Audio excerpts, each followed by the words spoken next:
Hi, everyone. I'm excited to welcome you to our next panel discussion. We're back with the editors of the Control of Communicable Diseases Manual.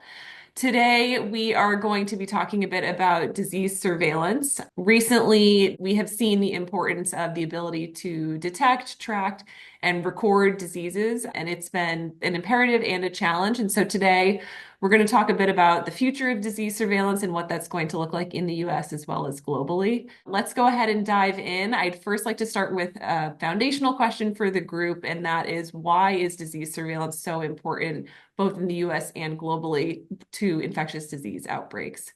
So disease surveillance is important because that's how you understand what's going on in your community, and that's how you target your interventions. And that's also how you see if you are doing something in the community, are you having any impact in that community?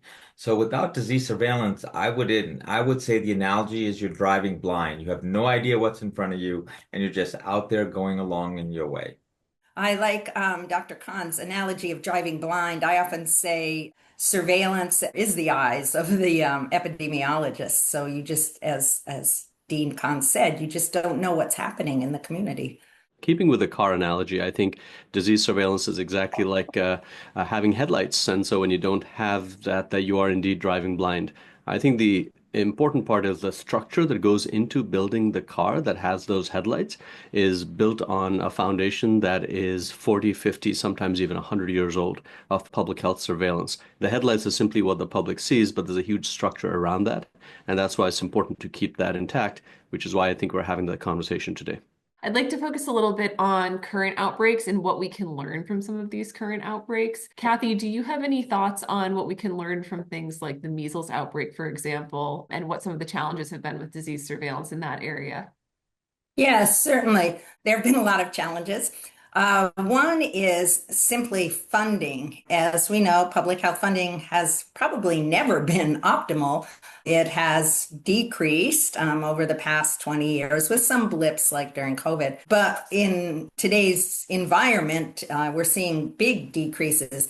And so just having the staff that are available, and it's not just the epidemiologists, it's lab staff, it's clinicians, et cetera, is one problem.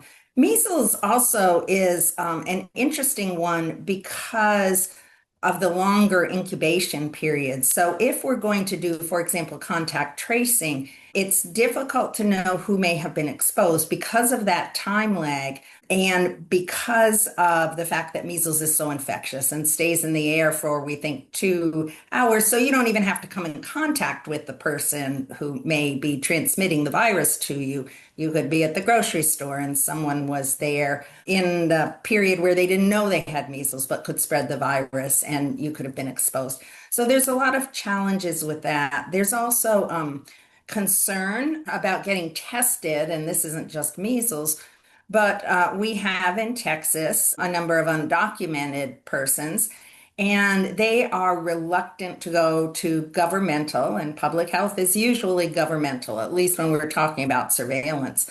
They are reluctant to go and get tested for fear of being deported. And even if they are legal, they may live with family members who are not. And so that's another issue when we're trying to see what the whole environment looks like if we're not testing everybody that needs to be tested.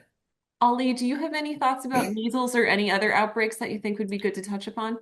I would like to extend the comments from Kathy about measles.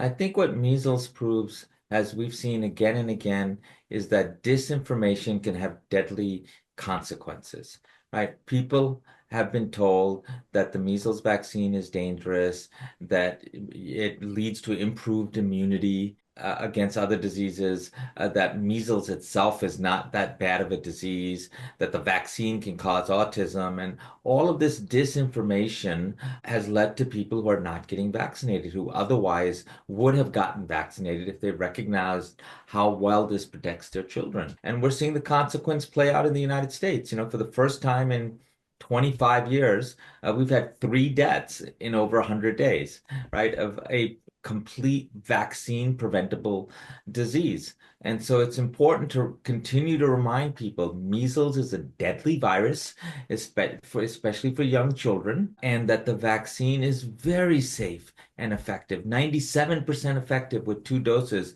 in protecting their child. And if they get exposed, they may well need to go into quarantine for 3 weeks. So another reason not to get your child exposed to measles or infected with measles. Omar, I'd like to turn it over to you for a second to talk a bit about frontline clinical workers. You're a clinician yourself, and so would love to get your thoughts about what proper disease surveillance is like for frontline workers, why it's so important, what we can look towards in the future, and what changes need to be made from your perspective. Thank you, Liz. I think Dean Khan and Dr. Troisi set a great foundation for this. Just like medicine, as you've heard me say before, is sort of like the shiny tip of a long spear, and the rest of the machine, the spear, is public health. I think so these outbreaks are that shiny tip of a very large looming public health issue. We spoke about measles a little while ago, and measles is a great example of that. Measles was supposed to be eradicated from the Americas in the year 2000, and here we are right now. We are supposed to be making America healthy again, but from the frontline worker perspective even, we cannot make America healthy if we make the rest of the world unhealthy. And the structural changes that affect programs in tuberculosis and measles and even Ebola, for example, they affect people right here in the United States.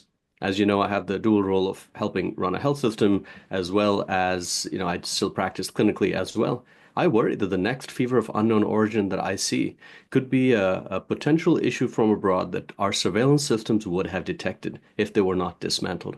And that worries all of us who have actually seen those conditions in real life. I've seen polio cases, I've seen measles cases, I've seen TB cases. All of this is unfortunate. I would like not to see them again. And yet that's what I worry about as a frontline person. The one other aspect I want to touch on from the frontline perspective isn't actually the traditional infectious disease. It's the infectious disease of anxiety. When we dismantle public health to this degree, and when we make people fearful of approaching Dr. Troisi's public health department for getting vaccinations because their legal status is somehow intertwined with their health status, which is unethical, of course, and in contravention of international understanding. When we do that, we actually create a significant amount of anxiety, lowered healthcare access. Folks don't come in when they have strokes and other conditions as well. And that's a much larger looming issue we are fearing as health workers on the front line or those who run health systems. So this is a pretty large issue, and I appreciate the conversation today. As we think about the future and going forward, are there any examples abroad, strong disease surveillance that's really helped with specific outbreaks that any of you would like to touch on? We protect health here in the United States and worldwide with the number of overlapping systems to monitor disease within our communities and then take action on that information. And it's a combination of individuals who get sick and reports of community illness within communities that comes together to help you understand what's going on. And there's classically two different approaches to do that. One approach is just to wait for information to come to you the way systems are established, whether it's from the medical record, a clinician calling you. And then there's another system which is more active, which is where you're out there calling and say, did you see a case of X, Y, and Z? What's important to protect health is that all these systems are intertwined, global systems and domestic systems. As you heard from Omar a couple of minutes ago, if we don't understand what's going on outside the United States, that does not protect us here inside the United States, because diseases don't care about borders. They don't need little passports to come into the US. And there's multiple global systems, such as the Global Outbreak and Alert Response Network, that help support surveillance and response activities, in addition to others. And I think I'll turn it to others to talk about various types of surveillance, lab-based surveillance, other types of surveillance. Yeah, I can tackle that. We have, as Ollie said, a number of ways to collect information, and it's important to collect information from a variety of sources because you get different pictures. Each of them have their advantages and disadvantages. We can use insurance records, we can use clinical records, lab records. We can send public health workers out to investigate outbreaks and get, on the ground information. And I hate to sound like it's all about money, but having worked at a health department, a lot of it is about money. These data systems, so when you collect information for surveillance, it goes into a data system. These data systems tend to be outdated and have difficulty talking to each other. So this is an issue. We also have to worry appropriately about maintaining confidentiality. That also is dependent on the data system. Another issue is attracting and retaining skilled public health workers to do this type of work. It's not easy. It requires a level of education and experience. And when we're seeing layoffs in local health departments and state health departments and national health departments, CDC, that's certainly an issue. Another thing, another characteristic of surveillance systems is we want it to be timely. We may not care what was happening 6 months ago. We want to know what's happening right now so that we can address the issue. And then we also have to make sure that for example, that we're seeing a representative sample. For example, if you're using claims data, that's great, but you're only looking at people who have insurance, and that's not representative of everyone in our country. Let me mention another surveillance system that we're seeing more and more in the news about, and that's wastewater. Wastewater has a lot of advantages because it is representative of the population, except for children in diapers, people on sewer systems, maybe older adults who also are in diapers. But generally, you're seeing the whole population. And what we're finding is that we can detect a vast number of viruses in the sewage water. And in many cases, it is predictive of what's going to happen in the community. So we're seeing it in the wastewater virus, for example, before we're seeing clinical cases in the community. And this gives us an opportunity to prepare for what's happening in many ways: education, gearing up testing, gearing up vaccine, if it's vaccine preventable disease, et cetera. So this is a technology. It is not something we can use in isolation, but it is a good new technique to help us learn what's happening in the community. Yeah, I agree very much with Kathy and Ali in their comments. As you heard at the beginning, undoing surveillance is like turning off the headlights at night. Undoing surveillance is like not driving on paved roads and not having a road network. These are the networks and the visibility that surveillance provides us. And it's built on 100 years of experience. That's why we have got to the point we have gotten in terms of disease protection and transitioning away from several infectious diseases. So when we undo surveillance, we actually undo our ability to surveil for these important conditions and put us in some cases 40, 50, even further back. The network between frontline clinicians and between public health workers and the international public health community is built on this network of still somewhat fragile roads and headlights. And so when you undo both, you leave us blind essentially. And that's the big challenge. And there are numerous examples of that. But I think we as clinicians worry very much that we're going to be isolated from this intelligence gathering, or in some cases just may not be occurring. And that puts our most vulnerable folks at risk. And so we're concerned about that. So those are the end of my questions before I did an exit, but I want to open it up to you guys if there's any topics within this that you want to talk about right now. Omar, why don't you talk about how, pulling out of the WHO, how that undermines our ability to understand what's going on globally? Sure, absolutely. I think one of the major concerns that we have is our international relationships, partnerships, and the ways with which we have to engage with the rest of the world. And that's absolutely critical. I think it's a false analogy to claim that we are not part of a much larger universe around us on our planet. And that's important for conditions and diseases which, as Dean Khan noted, do not carry little passports.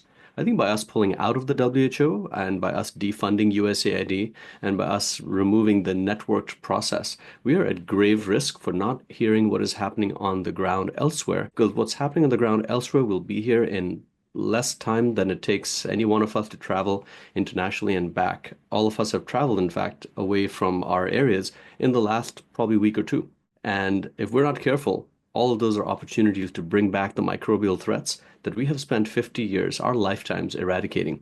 And so those networks are not just pieces of paper where we say we are or are not part of this network. That is our connection to the world. That is our eyes and ears, all of our senses. So cutting off all of our senses, that's what happens when we pull out of the WHO or defund USAID, and that is critically important. We must advocate for all those connections to be restored and for our intelligence to be back to its maximum level of public health surveillance.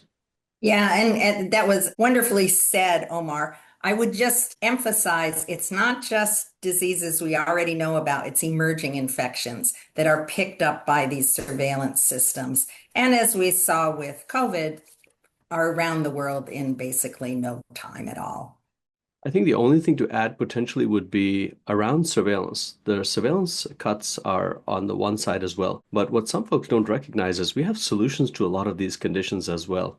And this defunding actually is threatening to undermine the solutions that we have developed as Americans. For example, the public may not know that there is such a thing as an Ebola vaccine, one of the deadliest conditions out there. For folks who read The Hot Zone or watched the movie Outbreak, one of the highest case fatality rates, formerly essentially only in parts of Africa, could be here in not very long. But we have an Ebola vaccine and it's stockpiled with US funding as well in places in Africa.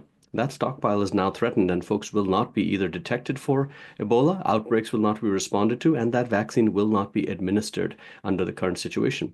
In the United States, we have a network, a nascent network called AVID, which focuses on antiviral disease development. It's a network of academic and public health centers. And that network has essentially lost its funding.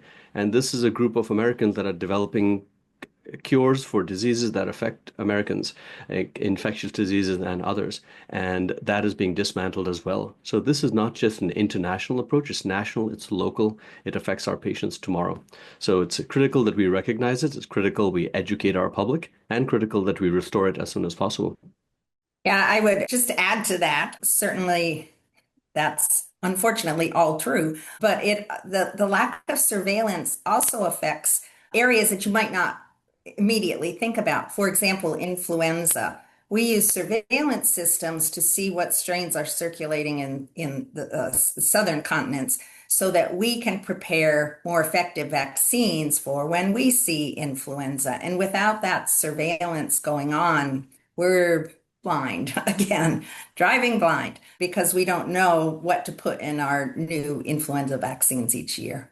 Kathy, that's a great point, and I think that's where the rubber's going to hit the road. Americans still tend to like getting influenza vaccination, thankfully, and we've seen drops in influenza in cases where we've doubled that with masking and with the hand washing as well. So vaccination is a critical tool in that armamentarium. But every year patients do ask me, how do we know this year is going to be effective? And I point to exactly what you just said, the role of surveillance, add the role of common sense, intelligence, prediction, projection, and saying, we think this is the mix for this year, right? That recipe. And so we get it right more often than not. And when we get it right, even, we're at, 75 to 85% efficacy, which is pretty good for the flu vaccine.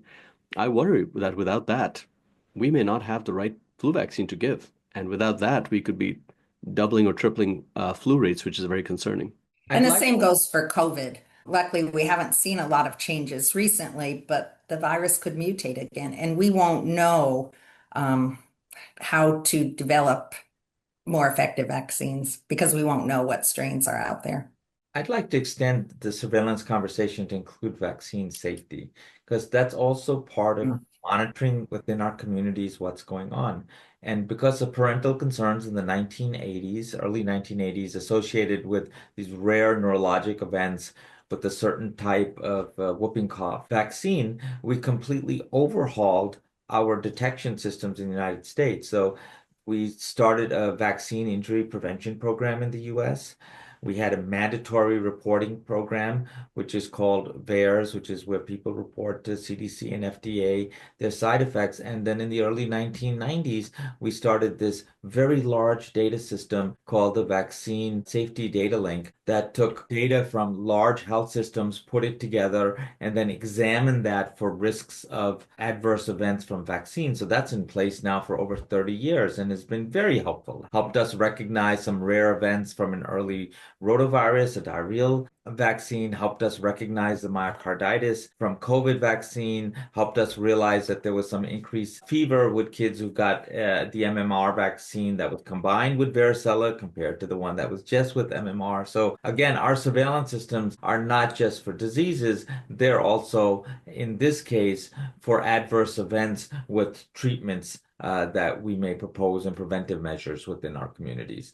And again, for the whole purpose of driving action to continue to protect our communities. Ali, I want to highlight the point that you just made, and Kathy, yours as well, about the importance of networks, and also mention the incredible role that the American Public Health Association plays in going forward. And I think as the public health systems around us are at risk and at the threat of being dismantled in some cases, locally and internationally, at the role of local organizations, international organizations that are private, and membership groups like APHA becomes even stronger. And I look to examples like the networks we all have created. The groups brought together by APHA, whether it's Science Board, which I believe Dr. Troisi is the current chair of, and I was the past chair, a lifetime ago. Whether it's groups like that, or the executive board, or the Control of Communicable Disease Manual Editor Group, which the audience is looking at right now, we have a role to play in advocating for this kind of work going forward. And APHA has a tremendous role in advocacy and in education. But what APHA cannot do is recreate the public health systems of the planet, which have taken decades to build up. But I do think that it's important to recognize the role that has been, the gap filling that has been done by membership organizations, the family physicians, the pediatricians, the public health workers, the laboratorians, who are all scrambling to do this amazing work of taking care of patients, essentially with dwindling government support. So I just want to call out the work that they do, and it's a privilege to share the stage with all of you and help educate ourselves and our public through these products.